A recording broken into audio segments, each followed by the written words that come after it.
boa noite, bem-vindos a mais uma conversa empresarial. Hoje o tema vai ser como mudar o seu modelo de negócio. A primeira coisa que eu quero te dizer é o seguinte, essa pandemia, esse cisne negro que surgiu nas nossas vidas, ele é muito ruim, sob muitos aspectos.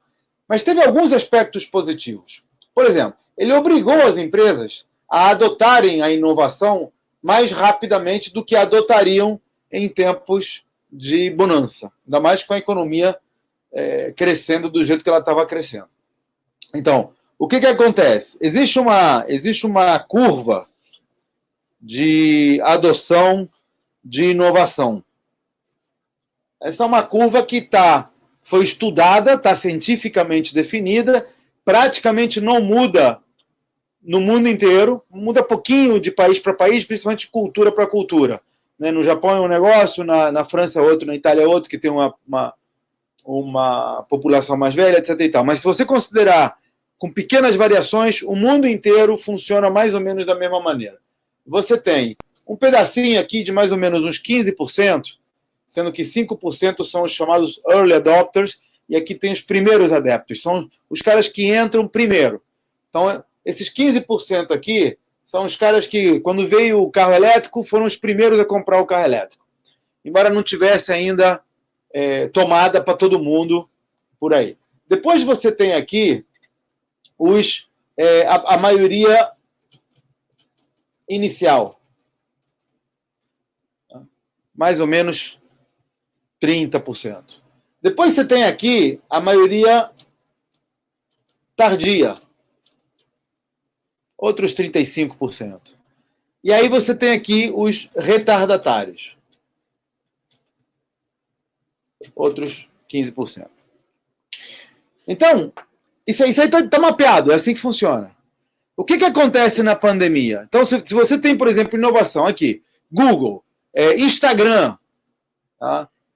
Google Meet, Zoom, fala com a tua avó se ela ia usar o Zoom para encontrar com a família. Não ia. A maioria das avós. Algumas já estão mais tecnologicamente avançadas. Ela não ia. Aí vem a pandemia e o que acontece? Obriga a inovação. Bota essa turma toda aqui, para cá. São pessoas que adotariam essa inovação, mais dia, menos dia, e elas vêm rapidamente para cá, porque não tem outra alternativa. Eu coloquei 250 pessoas da minha empresa em home office em 10 dias. É porque não tinha outra alternativa. Era isso ou parar a empresa. Teve lojas que botaram 100% da sua operação no e-commerce. Não queriam fazer isso. Tinha 5%, tinha 7%. Estava aumentando devagarinho, mas o cara estava tranquilo na loja física. Fecha a loja física, não tem mais remédio, vai para a loja virtual. O mercado onde eu costumo fazer compras não tinha nem loja eletrônica antes, era só o mercado. Aí passaram a botar uma loja eletrônica que era tipo um formulário para você colocar as coisas que você queria. Aí na semana seguinte, esse formulário já veio mais divididinho. Na outra semana, agora já tem um e-commerce completo funcionando lá. Então levou um mês para se adaptar, mas botou. Sabe quando é que eles iam botar esse e-commerce? Nunca. Ou em 2030. Aí vem a pandemia, não tem outra alternativa, vai para lá. Então, muitas empresas foram obrigadas a fazer isso. Na escola da minha filha, por exemplo, aulas online. Sabe, tem professor lá, minha filha chama de analfabeto tecnológico, tem professor que não ia mudar nunca para o esquema online. Já estava ali naquela vidinha, acostumado a fazer aquela aula. Aí vem o fechamento, a escola ou passa da aula online ou não tem aula, e ele tem que se adaptar. E aí você vê os caras dando aula aparecendo só a testa, ou então com iluminação completamente inadequada, ou então com cenário completamente inadequado, ou então sem um microfone adequado. O áudio, cara, é mais importante do que o vídeo numa apresentação. Mas, enfim, o fato vem a pandemia e obriga as pessoas a acelerar essa adoção da inovação. Tem uma galerinha aqui no fundo, esse pessoal, os retardatários, esses são os caras que, se estão trabalhando em home office, estão muito de má vontade, e assim que liberar a quarentena, eles vão voltar e não querem saber de inovação. Então, esses caras não vão mudar. Esses outros aqui, se der tempo suficiente, eles já voltam alfabetizados. E aí pode ser que eles gostem da brincadeira. Esses aqui não vão gostar nunca. Muito bem. Acontece isso, só que quando muda o modelo, quando o cara muda de um sistema antigo para o sistema novo, é preciso mudar também a maneira de gerir, a maneira de administrar essas pessoas. A forma de você administrar uma turma que está presencial é completamente diferente, completamente não digo, mas é sensivelmente diferente da maneira de administrar o pessoal que está em home office. Então você precisa ter, por exemplo, outra dinâmica de reuniões, outra dinâmica de definições, já não é mais o tempo de trabalho que conta, e sim as entregas, o que ele vai fazer. Então tudo isso tem que ser modificado. Qual é o problema nessas mudanças? É que o perfil das pessoas ele é definido de acordo com o perfil do modelo de negócio. Então, se você tem uma empresa que funciona presencial, uma loja física, por exemplo, né, ou uma empresa como a minha, que é uma empresa de serviço, estava todo mundo trabalhando no seu escritório, com a sala de reunião, com a cafeteria funcionando, hora do almoço, estava todo mundo ali preparado. Né? O chefe passava e ele mudava a tela para o chefe não ver o que estava acontecendo. Então, esse tipo de coisa funcionando normalmente numa empresa. Essas pessoas, elas foram contratadas, elas foram treinadas, a cultura da empresa se definiu em função dessa metodologia, desse modelo de negócio. Em 10 dias muda-se completamente o perfil, as pessoas vão para casa, agora não tem mais chefe cobrando, não tem ninguém passando por trás, não tem mais cafeteria, não tem mais sala de reuniões, é necessário passar a utilizar ferramentas como o Zoom, como o Google Meet, que exigem um certo adestramento tecnológico. O que acontece com essas pessoas? Elas não estão preparadas. Então, tem alguns que vão atender melhor a essa mudança, outros atendem pior. Por quê? Porque cada um de nós tem um perfil pessoal diferente. Existem vários testes de perfil pessoal por aí. Vários. O que mais tem é teste de perfil pessoal. Eu trouxe para cá o DISC. DISC é um teste que diz o seguinte, a teoria do DISC diz que nós trabalhamos em cima de quatro grandes dominâncias, quatro grandes características. A dominância, a influência, a estabilidade e a complacência, que, em essência, são a maneira de como essas pessoas lidam com desafios, como lidam com pessoas, como lidam com mudanças e como lidam com regras. Então, o cara tem alta dominância, que a gente chama que tem um DISC dominante, ele lida bem com desafios, ele gosta de desafios, está sempre procurando adrenalina. O cara que tem um I forte, ele é mais social, ele lida melhor com pessoas. O cara que tem um E de estabilidade, ele lida melhor com mudanças, ele é resiliente. Né? O cara que trabalha com C, complacência, ele segue melhor as regras, é o cara que é mais militar, é o cara mais um contador, é o cara do financeiro. Então, em essência, é por aí. O que acontece? Ninguém é 100% I, ou 100% D, ou 100% C. As pessoas têm uma prevalência de uma dessas características e uma mistura das outras. Eu, por exemplo, fiz o meu teste agora, pouquinho antes de começar essa apresentação, e deu que eu sou 65% D. Né? E tenho aqui 10%, 5%, 7%, 8% dos outros. Então, provavelmente, se você fizer o teste, vai dar uma prevalência de uma dessas 4 características e você vai ter um pouquinho das outras. Se quiser fazer o teste, entra lá em claudionazajon.com.br/teste-disc. claudionazajon.com.br/teste-disc. D-I-S-C. Entra lá, aí está o teste lá, é um teste do site Mr. Coach, eu embuti lá no site, então você pode fazer, depois ir para lá se quiser.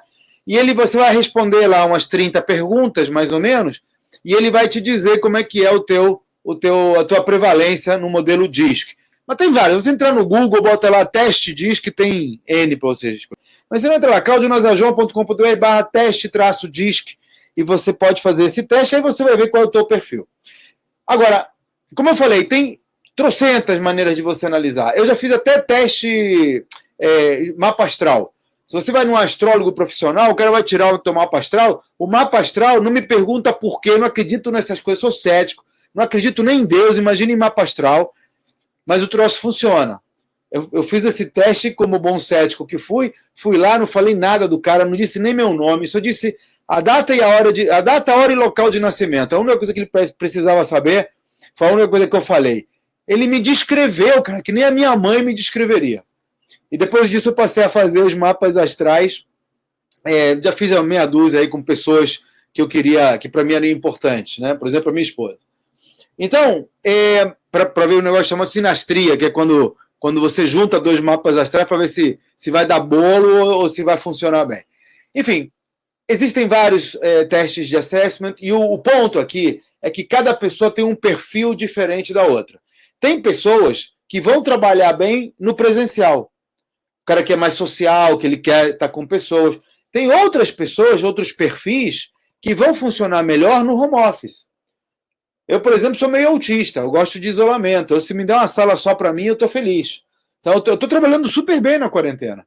Eu já estava meio que home office. Até tenho uma central de operações aqui, eu tenho uma sala aqui a 10 minutos a pé da minha casa, mas eu trabalhava sozinho lá, era eu comigo mesmo.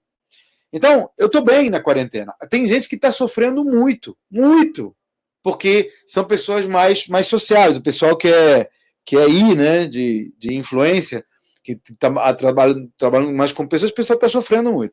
Muito bem, então, por que eu digo isso? Porque quando você muda o teu modelo de negócios, você vai precisar mudar o tipo de pessoa que está no teu time.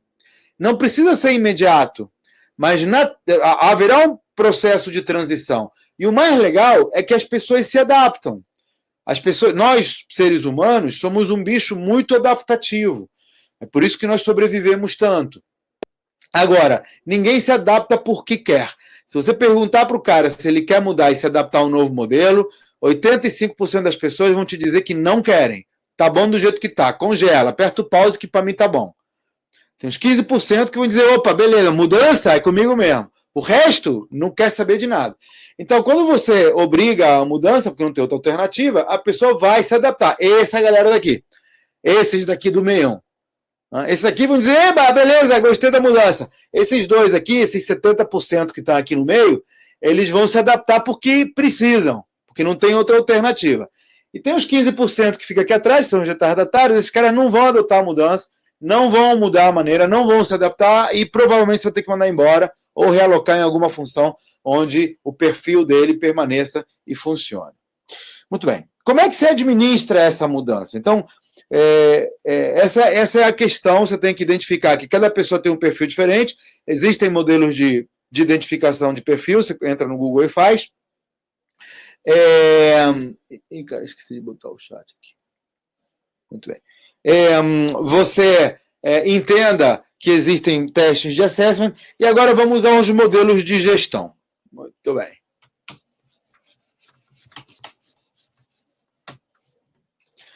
Modelo de gestão que eu mais gosto, ele é baseado num modelo chamado Design Thinking, que entra com o foco na experiência do usuário, no User Experience. Tá?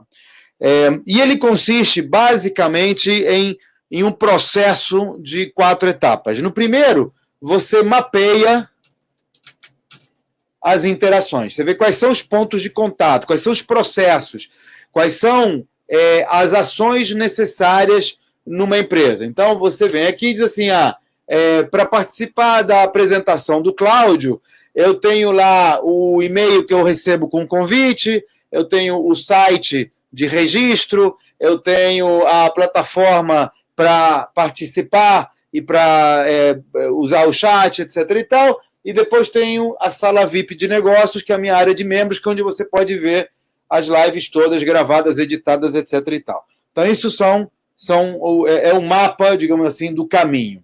No segundo momento, eu vou ver aqui quais são as ações do usuário.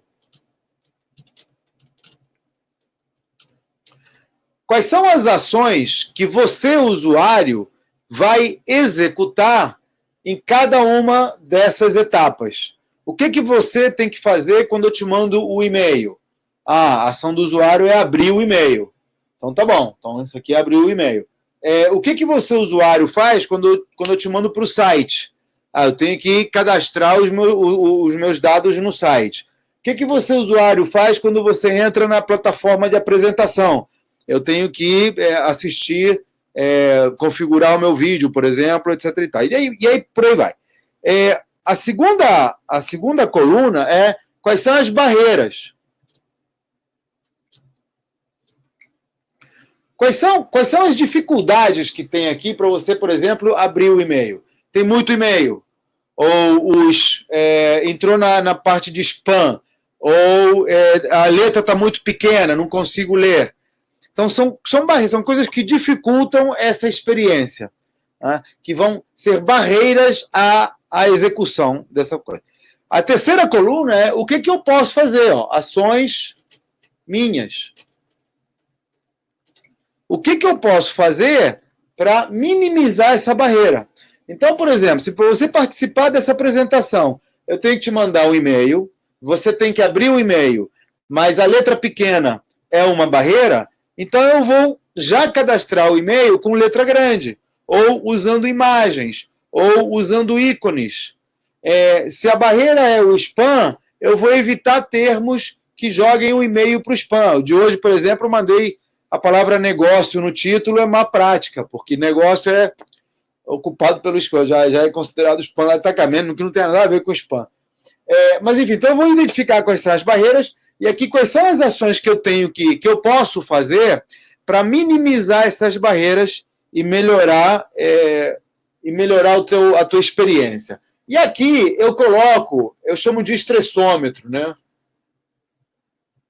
O estressômetro é um sinal vermelho, amarelo ou verde. Perdão. No qual eu coloco aqui se essa função específica, se essa ação específica, ela está mais propensa a ser positiva, irrelevante ou negativa. Se esse é um momento estressante para você, então eu vou tomar muito cuidado com ele e vou tentar, inclusive, tirar ele do mapa. Se eu puder evitar esse e-mail e trabalhar com outra coisa mais agradável, eu vou trabalhar. Por exemplo, eu já descobri que e-mail é ruim, que não é tão bom. Então, eu criei um grupo de Telegram. Você bota lá t.me/gestão empresarial e você entra no meu grupo de Telegram. Todo dia eu mando alguma dica, todo dia. Agora eu vou começar a mandar, inclusive, gravações do Café de Negócios.